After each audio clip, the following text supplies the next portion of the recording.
Kryeministri Edi Rama gjatë vizitës së zhvilluar në Vlorë këtë të diel ka takuar pedagogët dhe studentët e Universitetit të Vlorës Ismail Qemali, ku ka prezantuar situatën në të cilën gjendet vendi sa i përket ekonomisë, por edhe zhvillimeve infrastrukturore e në veçanti Vlora. Sipas kryeministrit Rama, këto zhvillime ja vlen që të ndahen me pedagogët dhe studentët. Ai tha se duhet të krijojë mundësinë e një ndërveprimi dhe bashkëpunimi mes të gjithë aktorëve të shoqërisë, duke ka përcyer gardet dhe ndeqet politike që shpesh bëhen shkak i mungesës së shfrytëzimit të energjive në angazhim të qëllimeve të përbashkëta. Sipas Ramës, ky është prezantimi i fakteve që kanë zhvilluar vendin dhe qarkun e Vlorës, ndërsa ka folur edhe për prodhimin e brendshëm bruto, si dhe të ardhurat për frym. Këtu jemi tek tregu i punës.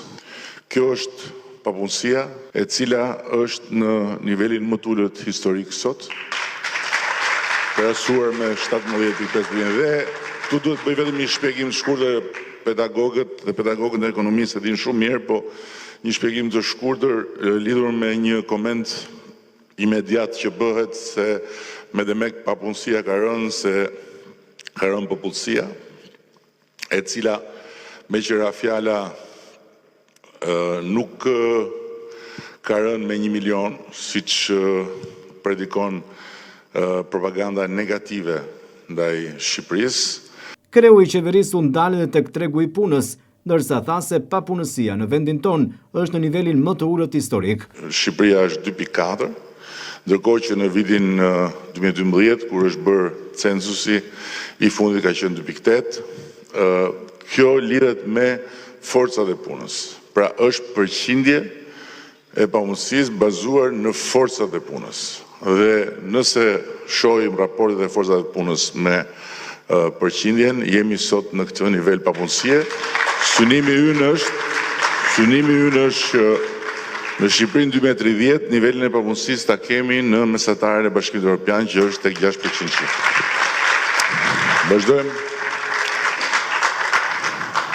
Këtu kemi pagat dhe këtu kemi pagën mesatare të përgjithshme, pra të kombinuar midis pagës në sektorin publik dhe pagës në sektorin privat, mesatarja e tyre.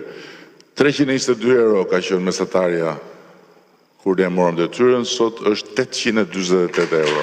Kryeministri Edi Rama foli edhe për investimet në infrastrukturë në qarkun e Vlorës. Sipas tij, 610.000 euro në qarkun e Vlorës është një shumë e pakrahasueshme me të gjitha investimet në Vlorë, të marra të gjitha së bashku në të gjitha vitet. Kreu i qeverisë theksoi se shumë është bërë edhe sa i përket zonave rurale të qarkut. Për të gjitha ata, dhe janë shumë, fatkeqësisht janë shumë, që flasin sikur në fshat nuk është bërë asgjë dhe sikur në fshat nuk ka investime në rrugë dhe nuk ka akses. Ndërkohë që, ktheu një sekond po, ndërkohë që po të shikoni këtu, janë 430 kilometra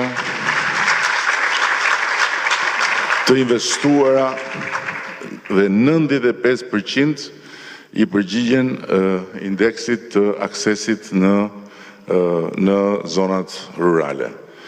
Vazhdojmë. Këtu jemi tek rigjenerimi urban që e quajmë.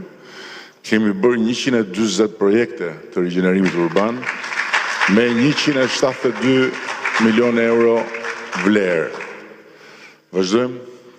Këtu kemi projektet që lidhen me mjedisin dhe me zonat e mbrojtura, janë 11 projekte me vlerë 11 milion euro. Dhe ndërkohë gjitha ato shtohen dhe aty. Këtu kemi një tjetër element shumë të rëndësishëm